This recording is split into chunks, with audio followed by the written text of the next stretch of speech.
If you are always hungry, which is hungry and angry at the same time, you really want to watch this video to the end.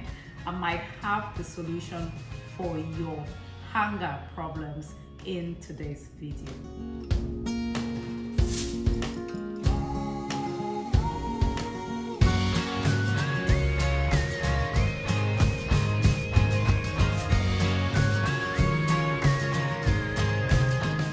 Hello everybody, how is your day going? I hope your day is going great. Today we are going to be talking about fats and oils, dietary fats and oils in the series What You Need to Know About Weight Loss. We're going to find out what the right amount of fat from the diet should be for you to maintain health and to maintain leanness, to either get to leanness or if you're already there, to help you maintain that leanness. But before we get into all of that, just a quick reminder for you to subscribe if you have not yet done so. When you subscribe, YouTube helps promote my videos, and it's also just a tip in my jar to know that I am growing, to know that all of this time and all of the resources it takes to put together a video is useful. Thank you so much for your support. Now let's get into today's topic.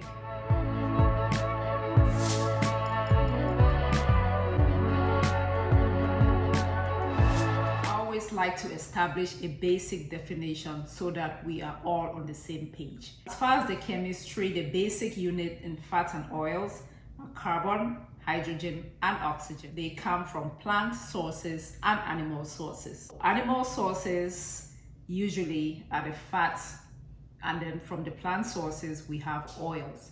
Another major difference between a fat and an oil is the state at room temperature. Fats tend to be solid at room temperature and oils tend to be liquid at room temperature. Why do we have fats and oils, or why do we need to include these things in our diet? Not only do they provide us with energy or keep us warm, they are also part of our cellular structure, and they are involved in the production of things like hormones in the body, so they are quite important. It is quite easy to tell when something is a fat or oil because it has a greasy feel. I think most of us can easily identify the sources of these things in our diet, but I did go through my refrigerator and my pantry, and this is what I could find real quick. At the end of this video, I'm going to share with you how much grams of fat are in a typical serving. I like to do that so that you have like a practical knowledge on how to implement these things. So all fats and oils are not created the same. They are different types.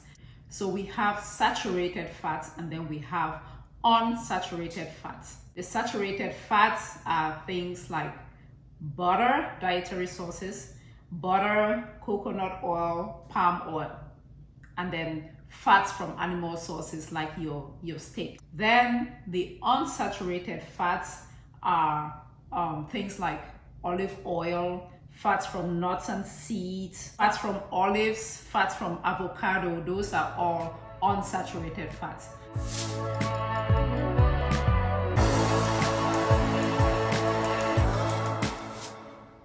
So why should you care? There are two problems as far as dietary fat is concerned. We are either taking in the wrong types of fat from our diet, or we're taking in the wrong quantity. The wrong types of dietary fat will also be trans fats.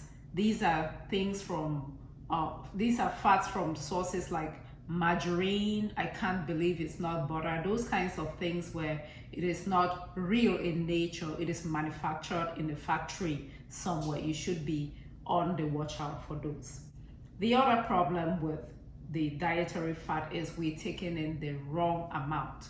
If you're trying to eat for health, or you're trying to eat in a way that controls your weight, you have to be careful how much of these fats you include with what you eat. 1 gram of fat equals 9 calories.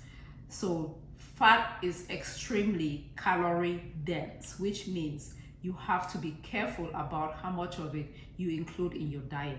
The idea is not to eat low fat or to eat high fat, is to figure out what that right amount of fat is for health and leanness. And I'm going to be sharing that with you next.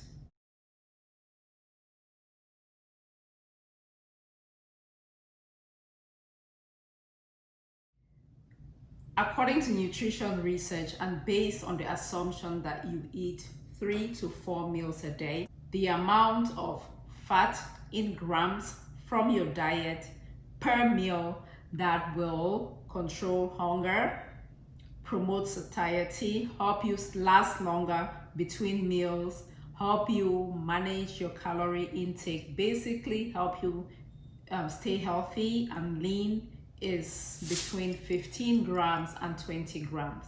So if you eat 3 meals a day, you can have around 20 grams of fat per meal. That totals up to about 60 grams a day. So if you eat 4 meals a day, we're talking about 15 grams of fat per meal. Don't go too low, because when you go too low, you are going to be constantly hungry. Like when you eat, you're not going to be satisfied, you cannot stay full, you will just feel like you are quote unquote suffering, which is why diet foods have gotten a very bad rap, is because people do too much low fat. When you do that, you don't get that enjoyment out of food and you're constantly hungry, or hungry as they put it. So we just want to have the right amount of fat.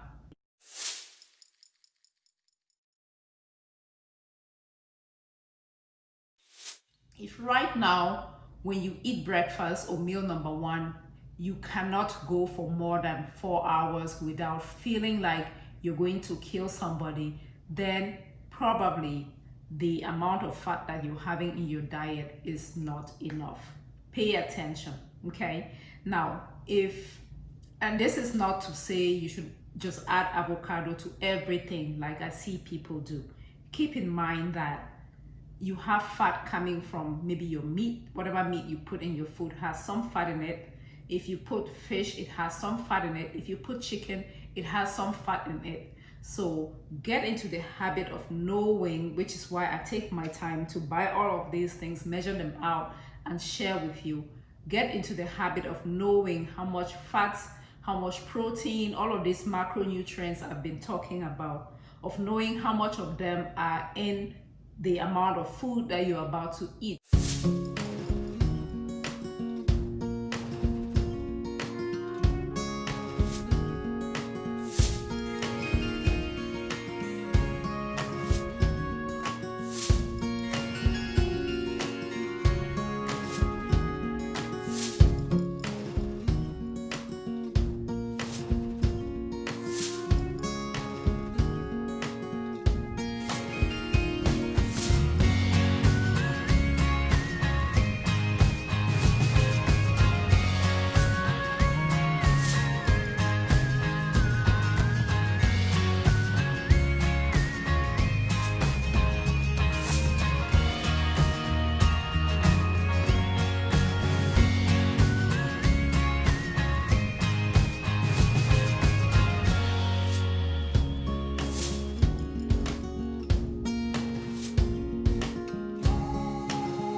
That, I have come to the end of this video. I sure hope that there was something useful that you picked out of this that you can take and implement. But guys, I have shared 9 videos in the series so far, and it is time to start implementing these things so that we can start seeing results. Starting next week, I am going to be sharing more about the practical implementation of these things. So next week, we are going to talk about how to implement the 9 things that we have learned so far. Thank you so much for your time, and see you next week. Bye-bye.